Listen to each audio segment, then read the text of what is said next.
สวัสดีค่ะสำหรับคลิปนี้นะคะเราจะพามาถักยางรัดผมนะคะก็จะมีลักษณะแบบนี้นะคะสีที่ใช้ก็2สีนะคะแล้วแต่เพื่อนๆชอบนะคะจัดสีได้ตามชอบนะคะอุปกรณ์ก็จะมียางรัดผมนะคะเข็มโครเชต์เราจะใช้เบอร์5/0นะคะหรือ 3.0 มมนะคะไหมพรมสีตามชอบ2สีนะคะเริ่มต้นนะคะทำห่วงที่สามารถรูดได้นะคะแบบนี้นะคะรูดได้นะคะแล้วก็นำยางรัดผมขึ้นมานะคะเราจะถักด้านนี้ก่อนถ้าเกิดว่าเพื่อนๆหาที่ไม่มีลูกปัดตรงนี้ได้พลาสติกตรงนี้ได้ก็ดีนะคะถ้ามีก็ไม่เป็นไรค่ะสอดเข็มลงไปใต้ห่วงแบบนี้นะคะเกี่ยวเอาห่วงไหมพรมเข้ามา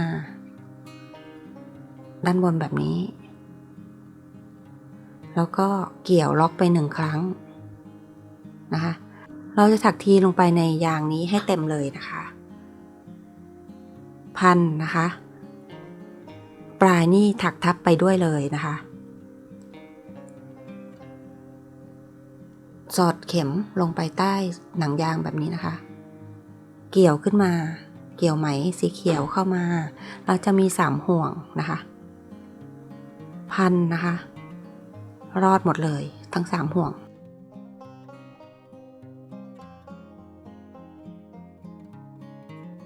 พันหัวเข็มนะคะ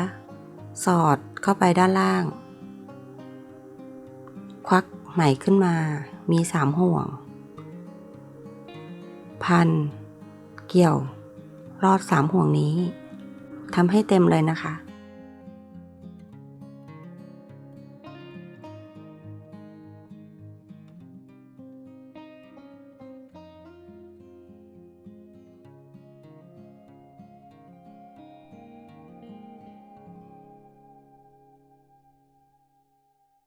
เพื่อนๆพยายามนับให้เป็นเลขคู่นะคะ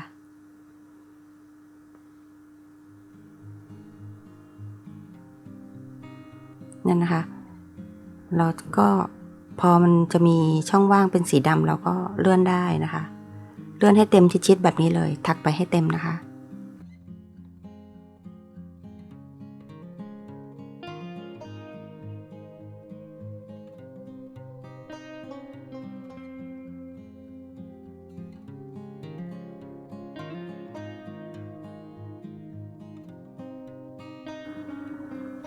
ตรงนี้ตัดได้เลยนะคะแล้วก็ถักไปให้เต็มเลยนะคะทำต่อให้เต็มนะคะ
เมื่อถักรอบวงแล้วนะคะก็จะได้ลักษณะนี้นะคะอันนี้เราถักประมาณ90นะคะพยายามถักให้เป็นเลขคู่นะคะเมื่อถักได้แล้วเราก็จะไปถัก4ที่หลักแรกนะคะ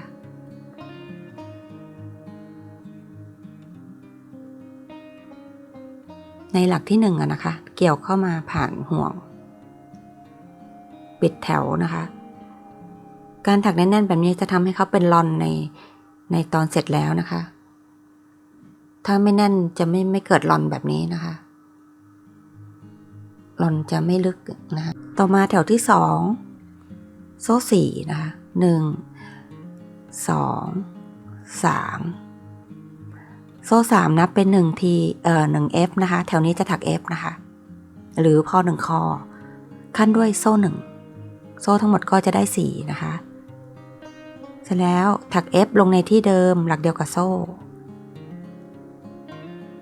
ควักขึ้นมามี3ห่วงพันปลด2ห่วงเหลืออีก2ห่วงพันหัวเข็มแล้วก็เกี่ยวผ่านอีก2ห่วงนะคะก็จะได้แบบนี้ทุกหลักเราจะขั้นด้วยโซ่1อันนี้เราจะเรียกเป็น V นะคะแล้วเราก็จะสลับด้วย F V F V ไปเรื่อยๆจนครบรอบนะคะถัก F ในหลักถัดไปพันหัวเข็มหลักถัดไปก็คือหลักนี้เกี่ยวขึ้นมามี3ห่วงเกี่ยวผ่านนะพันแล้วก็เกี่ยวผ่าน2ห่วงพันเกี่ยวผ่านอีก2ห่วงนะคะก็จะได้ V แล้วก็ F ขั้นด้วยโซ่1ต่อไปถัก V นะคะจะสลับกันไปเรื่อยๆจนรอบเลยนะคะในหลักถัดมานะคะ V F 1 ครั้งขั้นด้วยโซ่1ถัก F อีก1ครั้งลงที่เดิมจะเรียกว่า V นะคะ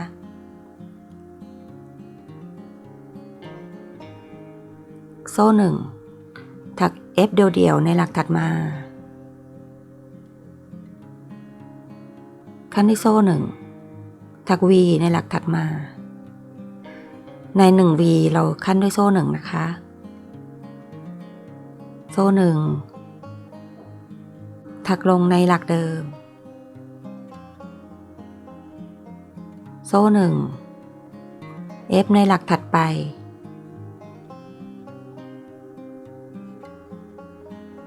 โซ่1ถัก V นะคะ1ครั้งโซ่1ถัก F อีก1ครั้งลงในหลักเดิมหรือ V นะคะ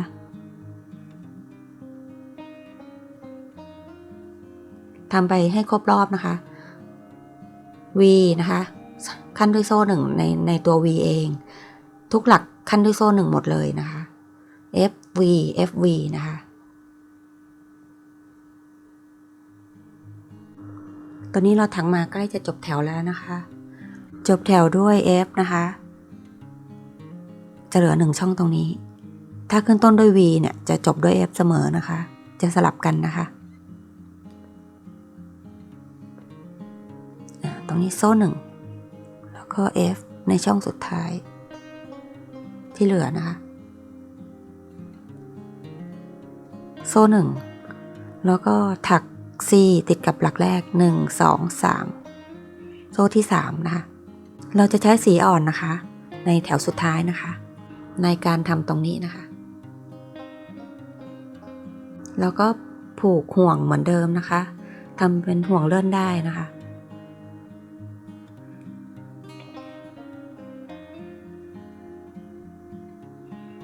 แล้วก็เกี่ยวเข้ามา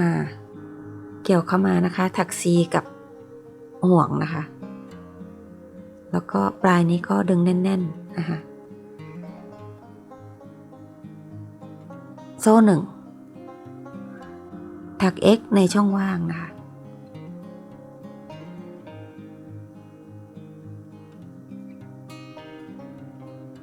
โซ่3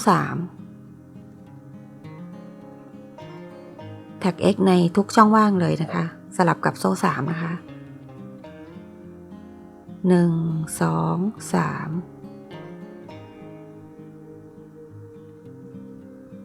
1 2 3 X นะคะ X ในช่องว่าง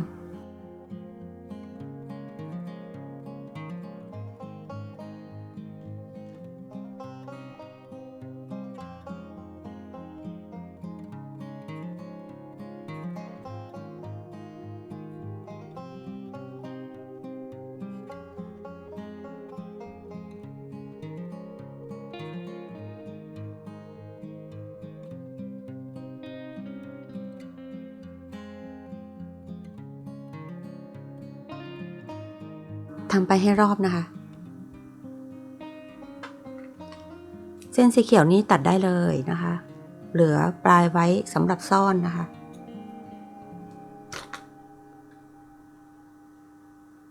ก็ทำให้แน่นแล้วก็ซ่อนไปด้านในนะคะทั้ง2เส้นเลยนะคะค่ะตอนนี้เราถักมาจะครบแถวแล้วนะคะจบด้วยโซ่3แล้วก็ถักซีกับหลักแรกนะคะ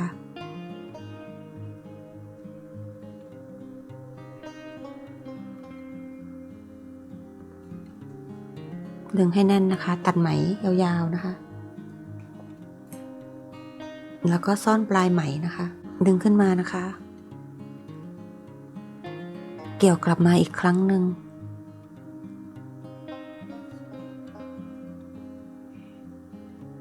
ใช้เข็มซ่อนปลายนะคะเก็บไปทางด้านหลังนะคะ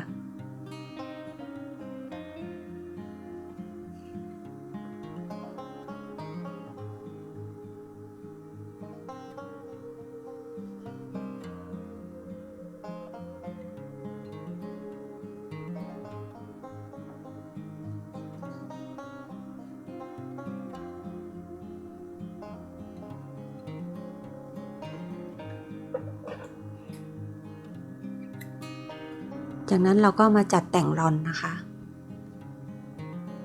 ให้เข้ารูปนะคะให้เป็นโค้งๆเคิร์ฟนะคะให้เท่าๆกันคือเมื่อจัดแล้วก็จะได้ประมาณนี้นะคะ